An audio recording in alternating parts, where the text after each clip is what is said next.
Just days away from the NBA trade deadline, what's the latest information on the Heat? We're joined by Yahoo Sports' Jake Fischer to talk about Kyle Lowry, Duncan Robinson, and what the Heat are looking to do this next week. Can Miami pull off a trade to help them contend this season? Stay tuned and find out with an episode you can't afford to miss on today's Locked On Heat. You are Locked On Heat, your daily Miami Heat podcast. Part of the Locked On Podcast Network, your team every day.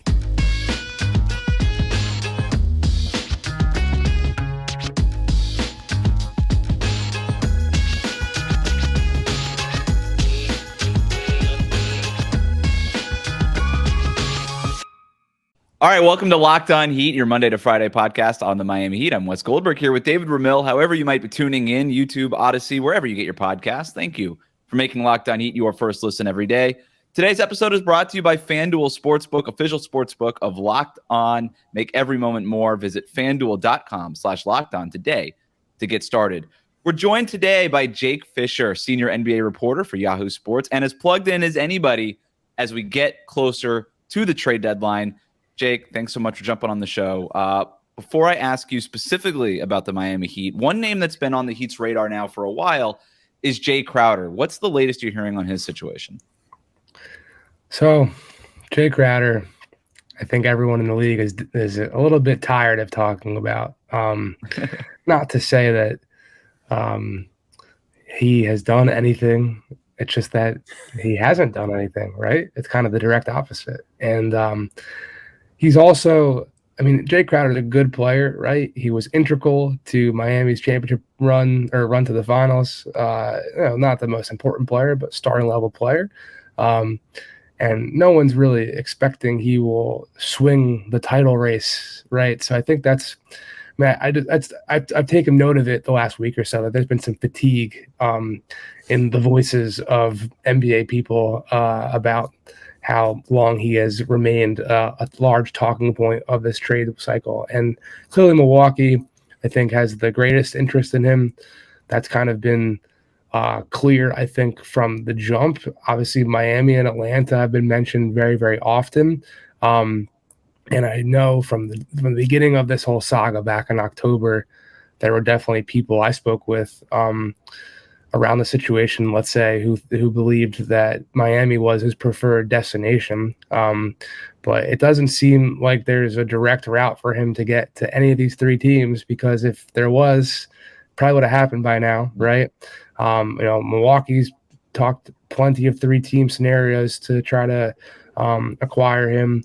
I think the Atlanta stuff, I think, is kind of quieted. I haven't heard too much about him to Atlanta in a while. And with Miami, it's really been, the word has always been about what players the Heat don't seem to have interest in moving for Jae Crowder. They just more have been linked to him as a general interest point. Like, it doesn't seem like Caleb Martin is someone that they would be willing to, sacrifice in order to get Jae Crowder, which makes sense. He's younger, more cost effective. Why would you want to be turning someone who's been a pretty plus, starting caliber player for you this season into someone who hasn't played for 4 months? So we'll see if he gets moved. It would be pretty at this point, as a sheer observer of the NBA, I'm kind of rooting for a scenario where he doesn't get moved, because I would be fascinated to see if they'll be able to mend those fences and him to come back in Phoenix. But honestly, anyone's guess is better than mine as to what will occur, because it doesn't seem like there's been any there's been traction, but it doesn't seem like there's anything right now that seems close. Is a buyout even an option at this point? I have not heard that to this point, but if he comes up on February 10th as a member of the Phoenix Suns, I think it's possible. But they've been so adamant that they will only move him for value back. Atlanta says the same thing about John Collins, but Atlanta, we've definitively heard that the Hawks would be comfortable keeping John Collins, that they're not just going to move him to move him. They want value in return. So at least have that data point that that Atlanta would, at least considering the idea of John Collins being a Hawk post deadline. I have not gleaned anything about what would happen in Phoenix if Jae Crowder has not been moved yet. Well, you mentioned fatigue voices before, and I do want to just say we appreciate you jumping on the show after the Eagles' big win on Sunday. You got might it, have man. lost your voice a little bit, but John Collins, you mentioned him. What's sort of like the price tag now? Like, what would Atlanta actually be looking for to get in return for somebody like Collins? Yeah, it's a good question because I've personally thought that Collins to Miami would make a lot of sense Yes. for both sides. I don't know if there's a ton of pieces that could go back that would like immediately improve Atlanta. I mean, the obvious like salary matching thing is Duncan, of course. But someone like Max Strus, who's in theory a two-way player, which I don't think he's a lockdown defender, but I'm a big fan of Strus, and I think he has some physicality that if he's being, and this is me just speaking ideologically here. I'm not reporting a trade framework, but if you think about like someone like Strus heading back to Atlanta for a John Collins deal, I mean, there'd be more opportunity as more like a small ball four type, which I think defensively he makes a lot of sense, as opposed to, in a guard position. But with Collins, I think part of to being more big picture and back to Atlanta, like I think part of the lack of move for him in years past is that there has not been like an obvious value price, whatever, for him that Atlanta is looking in return. I think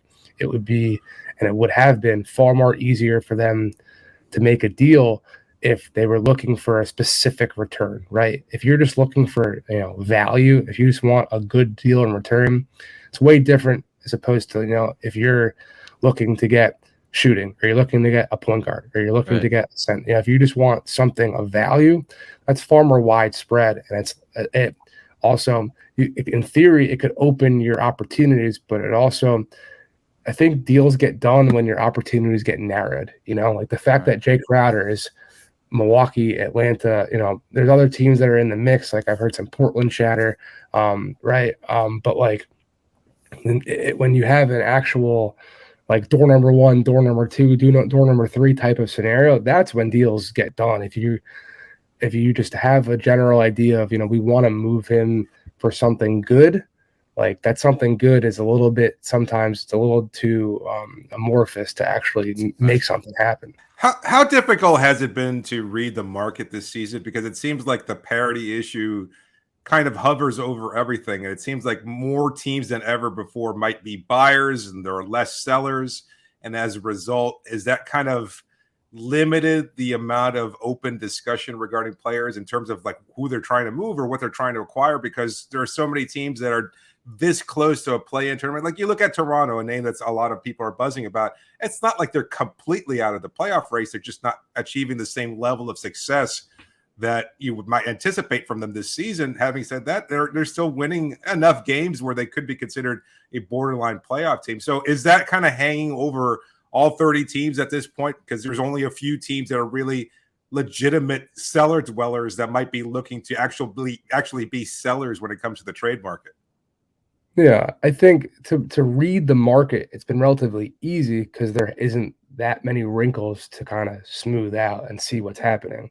To predict, like at this time of year, I definitely kind of look at my job as like a financial analyst, right? Where like you don't, like no one, any investment strategist, anyone who swears they know I can turn your money into this, they're all just making educated guesses at the same point, right? By collecting data.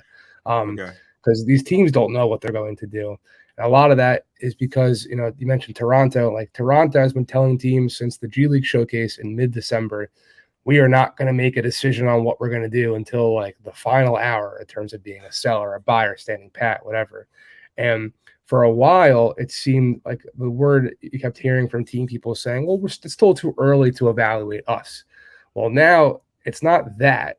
People have evaluated themselves and teams know what they are and what they need, but it's too early for them still, even though we're a little over a week away, to evaluate their chances of finishing X, Y, and Z in the conference because it's so closed up. I mean, the Lakers are the buzziest team as always, right? Because LA, LeBron, they're a little bit misfortunes, this year, but like there's still only 3 games or whatever it is. I haven't looked at the standings since last night out of like the 4 seed. So that type of volatility, I think every front office is still kind of gauging their own willingness to spend or what have you.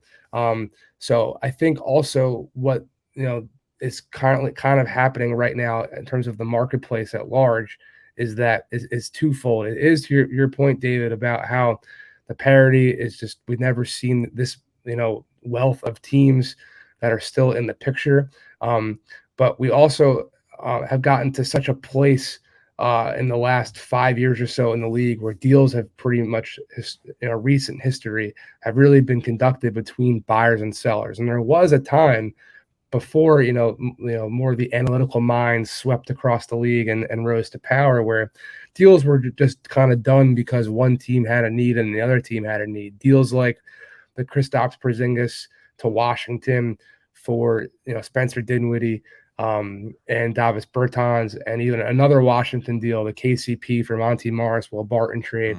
There was a time, back when the Miami Heat traded Shaquille O'Neal for Sean Marion in parts, or, that type of the Jason Kidd trade back to Dallas, for Devin Harris. And there isn't necessarily like a roadmap where, I think this is kind of how the NBA went for a while. Everyone was just trying to find stretch fours, right? And now everyone to be playmaking fours. Like there's a thing that becomes in vogue, whether it's stylistically on the court or an idea transactionally, or this might finally be a position in the market where the prices are kind of all out of whack because of what just happened this summer with Rudy Gobert and DeJounte Murray, where we might see just a general. This season might be the tip of the iceberg or the start of the curve in the XY chart, where trades get back a little bit more to like how can we each help each other, as opposed to just buyers and sellers coming across the aisle and shaking hands. Today's episode is brought to you by FanDuel. This year, the only app you need at your Super Bowl party is FanDuel, America's #1 sportsbook. We're really excited about our new sports betting partner for Locked On because they're the #1 sportsbook in America, FanDuel. And if you're new to FanDuel, that's even better. They have so many great features that make betting on sports fun and easy. Download FanDuel now so you can bet on Super Bowl 57 with a no-sweat first bet. You'll get up to $3,000 back in bonus bets if your first bet doesn't win. FanDuel lets you bet on everything from the money line to point spreads to who will score a touchdown. The FanDuel Sportsbook app is safe, secure, and easy to use. Best of all, you can get paid your winnings instantly. So join FanDuel today at FanDuel.com/lockedon to claim your no-sweat first bet on Super Bowl 57. That's FanDuel.com/lockedon. Make every moment more with FanDuel, the official sportsbook partner of the NFL. How does it bring it back to what Miami might be looking for, or at least in terms of what you may or may not have heard? Because, if you listen to any large sampling of Heat fandom, you'll get equal numbers, blow it up, equal numbers. We need a point guard or somebody other than Kyle Lowry or a power forward because somebody over Caleb Martin, who's probably playing out of position, even though, as you pointed out, he's been pretty solid as a starter overall. So what is it that you think Miami may be looking for in terms of an acquisition this February? I am pretty plugged into the Heat fan base because my girlfriend is from South Florida and all of her friends are diehard Heat fans. So I'm familiar with the complaints, and I'm sorry. Our apologies ahead of time because we can't do anything. We're trying to remain positive here, but we're one of the last few bastions of hope. Yeah, and I just sent a friend of hers a link to that study that came out today or whatever. Yeah, the most negative fan base. Yeah. Most negative fan base, yeah. But to bring it back to Intel stuff, yeah, the power forward position has clearly been one that that Miami is at least engaged in conversations. Let's say I try to upgrade on. I don't really see a ton of options on the board, right? There aren't, forgive me if Jared Vanderbilt is not, getting Miami, getting me excited as a massive upgrade in the Heat starting lineup. You know what I'm saying? Yeah. The Kyle Lowry stuff was super, super buzzy dating back to December. And for a long stretch, you would talk to any rival team, agents of players on Miami, pretty much anyone who was not a Miami Heat employee, and they would say, Heat are trying to trade Kyle Lowry. They're shopping Kyle Lowry. And that didn't really seem to be the truth. I think, when teams start calling around and hey, what would you take for this guy? You like this guy, whatever. I think sometimes that can get a bit misconstrued. But I think there's clearly, an openness, right? Like, I mean, he's on the books for another massive salary number next season. This play has clearly declined. And there at least seems to be somewhat of an interest in him still. The Clippers get mentioned. I think that's, maybe not necessarily the most realistic outcome. But I mean, he played with Kawhi Leonard and they won a title together in 2019, of course. And that is if there's a team that's willing to, take on a big point guard number right now, it might be the Clippers that have a bunch of aggregatable contracts. Phoenix is looking at point guards, but they're looking more for, like, everything it sounds like, more of a younger guy who could be a backup to Chris Paul now and be his long-term replacement. Basically what Miami would in theory be looking for in return for Kyle Lowry. The D'Angelo Russell stuff I don't think is very serious as much as they were interested or have interest in him. I don't think that has a lot of legs. So and from there, I mean, you always hear that they call and are curious for the opportunity to move Duncan Robinson's contract. But I mean, the Heat do relatively move in silence. I hate to say that because I think every fan base likes to think that their front office doesn't have any leaks and no one knows what they're doing, blah, blah, blah. Like, yes, the Heat are pretty, under the radar in that regard, but also it is obvious that they've got a lot of money locked into big-time players like Jimmy Butler and Bam Adebayo. Eric Spoelstra is one of the best coaches in league history, arguably, certainly one of the most respected in the league at this present juncture. Pat Riley, running the whole thing, wants to win games. So I would definitely urge Miami Heat fans to be of the belief that there is certainly a North Star of competition and trying to contend as opposed to blowing it up. I would be very surprised if we saw a dismantling of this roster between now and February 9th. It's interesting because it feels like there's two different things at play here because the Heat obviously want to compete, but they're dealing with some of those financial constraints that you mentioned with the extensions kicking in next year and the luxury tax that they're not going to want to pay for a team that's basically around 500 the way that this one is. The Kyle Lowry contract is there. The Duncan Robinson contract is there. Some other ones are going to be hitting. So is sort of when you're talking about the activity that you're hearing from the Miami Heat, is it sort of, all right, let's try to get off some of these salaries, whether it's Lowry or Duncan Robinson, but also try to thread that needle of we're trying to move some of these salaries, but remain competitive or put us in a position to maybe make a second trade, like a first trade to get off salary and maybe something secondary between even the trade deadline or maybe even this next offseason that can kind of get us to where we want to go.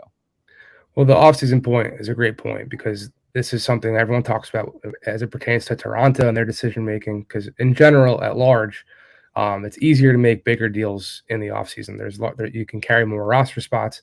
There's less, day-to-day pressures to get things done when you're currently trying to improve a season that's happening. But I think in particular with Miami, like their big moves have very traditionally happened in the summer. And, people were so super curious when they made that trade with OKC this time last year to free up that extra pick and thought, what's this spelling out? Like, what's Miami going to do here?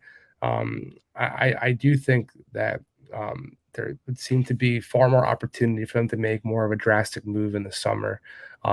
But to your also a question about the salary stuff, I think, to get anyone of real consequence, that player is probably making $20 million or more, right? So just to match salary purposes, if it's not Kyle Lowry, if you're adding to your core, Duncan's salary just is kind of, by default, the salary that would seem to have to be outgoing, especially when Max Strus is coming up and Gabe Vincent is coming up. But then again, like people are wondering how much Duncan's contract and how it ended up unfolding will impact those negotiations with re-signing those guys beyond them when you can just find another Haywood Highsmith, whenever you want, if you're Miami, apparently. So I think to really answer your question, it could be a mix of both, right? Where they could look to maybe like offload Duncan and you would be offloading him, but to take on another contract that you like better while maybe giving up one more asset. Maybe you're getting that OKC pick flexibility to, throw in one more pick to get the player while you're also offloading the player. But I haven't heard of any real framework that's like truly happening there. So honestly, I would temper expectations that like I really don't think there's going to be, some big game hunting from Miami right now. But come the summertime, I think, especially if their expectations are not met, if this is a team that flames out in the first round, I think then I would start to prepare Miami fans for something big on the horizon. Today's episode is brought to you by Built Bar. If you're looking for a delicious treat but don't want all the fat and calories, then you've got to try a Built Bar. We just got through the holidays. I know a lot of people made the goal of trying to eat a little healthier this year. And if you're like me, you want to do that, don't want to compromise taste, however, then man, I've got just the thing for you. You've got to try Built. With Built, healthy is actually tasty. Seriously, they're so delicious. You won't think they're good for you, but they're perfect for your New Year's resolution. What makes Built Bar so good? Well, for starters, they're all covered in 100% real chocolate. That's right, real chocolate. And they come in unbelievable flavors like churro, peanut butter, brownie, and coconut almond. I'm not sure how Built does it, to be honest with you, but these bars taste like a candy bar while maintaining amazing macros. And what's even better is that they're healthy, only 130 calories and 4 grams of sugar with a whopping 17 grams of protein. Now you don't need to wait around to get a box either. For years, we've been talking about ordering your bar at Built.com, but now you can get them at your local Walmart or Sam's Club. That's right. Head to your nearest Walmart today, walk to the pharmacy section, grab yourself a box of Built Bars. You can pick up a 4-bar box of cookies and cream, double chocolate, or coconut puffs. And if you're close to a Sam's Club, run in, grab a 13-bar box with our hit flavors, brownie batter, and churro. You can thank me later. Go to Built.com or your nearest Walmart or Sam's Club today.